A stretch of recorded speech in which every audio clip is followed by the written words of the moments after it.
আজকে আমি বানাচ্ছিলাম আমড়ার আচার। তো সেটা কীভাবে বানাচ্ছিলাম জানতে হলে অবশ্যই লাস্ট পর্যন্ত দেখতে থাকো। তো এদিকে আমড়াগুলো আমি ছুলতে লাগছিলাম, আর এদিকে আমার সম্পূর্ণভাবে সবই ছোলা হয়ে গেছিলো। আর এদিকে তারপরে একটা পাত্রে আমি শুকনো লঙ্কা আর পাঁচফোড়নটা হালকাভাবে ভেজে নিচ্ছিলাম। তারপরে এদিকে আমড়াগুলো পিস পিসভাবে ভালোভাবে কেটে নিয়েছিলাম, আর ওইদিকে মশলাটা আলাদাভাবে গুঁড়ো করে রেখে দিয়েছিলাম। আর এদিকে একটা কড়াইয়ে আমি এখানে একটু পাঁচফোড়ন দিয়ে তেলটা একটু গরম হয়ে যাওয়ার পর আমড়াগুলো দিয়ে দিই। তারপরে হালকাভাবে নাড়াচাড়া করার পর তার সাথে আমি একটু অল্প পরিমাণ মতো নুন করে দিই। আর তারপরে সামান্য পরিমাণে লঙ্কা গুঁড়ো আর হলুদ গুঁড়ো অ্যাড করে দিই। তারপরে আবার খানিকক্ষণ নাড়াচাড়া করে নিই।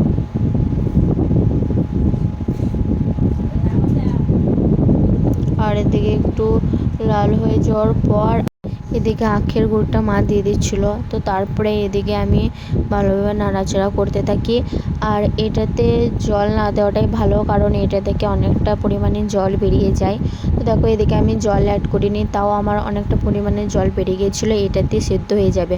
তো এদিকে আমি একটু চিনি আর চিনিটা দেওয়ার পর তেজপাতা আর যে মশলাটা আমি কড়াইয়ে গরম করার পর গুঁড়া করে রেখেছিলাম সে মশলাটা দিয়ে দিই। তারপরে এদিকে নাড়াচাড়া করতে থাকি। আর কিছুক্ষণ পর আমার এইদিকে একদমই জলটা অনেকটাই মরে যায়, আর আচারটা অনেকটা রেডিও হয়ে যায়, দেখে বোঝা যাচ্ছিলো। দেখো তো এদিকে আমি ভালোভাবে নাড়াচাড়া করার পর গন্ধ বের হয়ে গেছিলো, তাই আমি গ্যাসটা অফ করে দিই। আর এদিকে আমার আচারটা রেডি হয়ে যায়।